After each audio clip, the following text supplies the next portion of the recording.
आप सब लोग एकजुट रहिए, हौसला बुलंद रखिए। और हमने जैसा आप लोगों को कहा कि हम लोगों की सरकार बनेगी तो कोई भी छात्र छात्राओं को आने जाने का खर्चा नहीं देना पड़ेगा, रुकने का, रात्रि विश्राम का, रहने का भी खर्चा नहीं देना पड़ेगा। नमस्कार, न्यूज फॉर नेशन देख रहे हैं और मैं हूं आपके साथ रंजन सिंह। बीपीएससी परीक्षा में पेपर लीक का मामला सामने आ रहा है। हालांकि अभी यह जांच का विषय है, लेकिन जिस तरीके से पेपर लीक के मामले के बाद जो अभ्यर्थी थे वो कुछ ओएमआर सीट लेकर बाहर आ गए। यह कहा गया कि जितने क्वेश्चन सेट मिलने चाहिए उतने क्वेश्चन सेट नहीं मिले। तो ये तमाम मुद्दों को लेकर विपक्ष ने सवाल उठाया है सरकार के ऊपर। बिहार में कोई सरकार नहीं है, नीतीश कुमार मौन है, चुप है। यह बात नेता प्रतिपक्ष तेजस्वी यादव का कहना है। साथ ही साथ उन्होंने यह भी कहा है कि अगर हमारी सरकार बनती है तो हम जितनी भी बीपीएससी परीक्षा अगर होती है और उस परीक्षा में जो विद्यार्थी परीक्षा देने आएंगे उसको रुकवाने का इंतजाम, आने जाने का इंतजाम जो है वो सरकार खुद अपने खर्च पर करेगी। तेजस्वी यादव ने किस तरीके से जोरदार हमला करते हुए इस बात का ऐलान किया है बीपीएससी मामले को लेकर, आप खुद सुनिए। कि अगर किसी खेत में एक ही ब्रांड का बीज और फसल अगर आप उगाइएगा 20 सालों तक तो वो खेत बर्बाद हो जाता है और फसल का उपज जो है कम हो जाता है।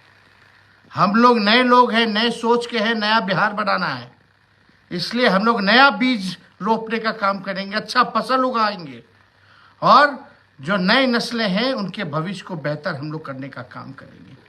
ये 20 साल से लोग परेशान हो चुके हैं नीतीश कुमार जी के राज में। नीतीश कुमार जी कहाँ हैं, जरा ढूंढना पड़ेगा। क्यों नहीं अपने मौन को, अपने चुप्पी को ये मुख्यमंत्री तोड़ने का काम करते हैं। ये अधिकारियों द्वारा सरकार चला जा रहा है, कोई लोकतंत्र नहीं रह गया बिहार में।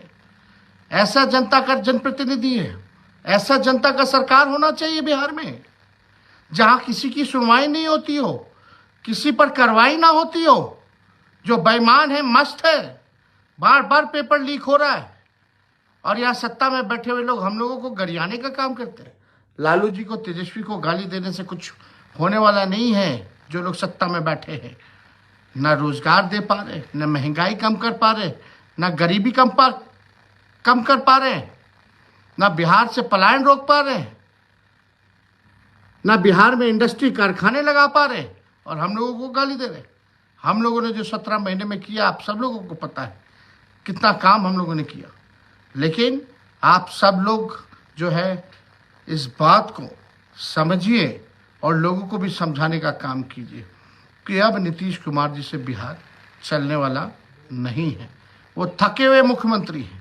पिछले चुनाव में भी उन्होंने कहा था कि ये उनका जो है आखिरी चुनाव है और आखिरी चुनाव उनके कहने या ना कहने से नहीं, बल्कि जिस दिन आप लोग ठानिएगा वही आखिरी चुनाव होगा। जो गूंगी बहरी सरकार है उसको मुंह तोड़ जवाब देना होगा। ये लाठी डंडे की सरकार, अफसरशाही वाली सरकार नहीं चाहिए। हमें वैसी सरकार चाहिए जो जनता की सरकार हो, जहां सुनवाई हो, जहां कार्रवाई हो, निष्पक्षता से काम हो, बिना भेदभाव के काम हो। बिहार तभी हमारा आगे बढ़ सकता है जब सबों के साथ हम लोग न्याय कर सकते हैं। इसलिए आप सब लोग एकजुट रहिए, हौसला बुलंद रखिए। और हमने जैसा आप लोगों को कहा कि हम लोगों की सरकार बनेगी तो कोई भी छात्र छात्राओं को आने जाने का खर्चा नहीं देना पड़ेगा, रुकने का, रात्रि विश्राम का, रहने का भी खर्चा नहीं देना पड़ेगा। ये तेजस्वी का वादा है और हमने जो कहा है उसको हम लोगों ने करके दिखाया है। इसलिए आप सब लोगों को तहे दिल से जो है हम धन्यवाद देते हैं। और आज की जो घटना, जिस प्रकार से अधिकारी ने, जिलाधिकारी ने छात्रों को झांपड़ मारने का काम किया है और जिस हिसाब से कुव्यवस्था ढंग से जो परीक्षा लिया गया है, लेट जो है प्रश्न मिला, लोगों को नाइंसाफ़ी।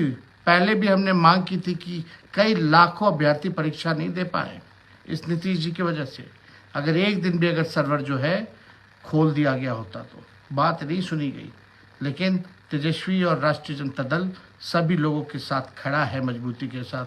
आप सब लोगों को तहे दिल से धन्यवाद देते हैं और इस मुहिम में आप लोग हम लोगों से जुड़िए, साथ दीजिए, बल दीजिए। यही बोलते हुए हम अपनी बात को समाप्त करते हैं।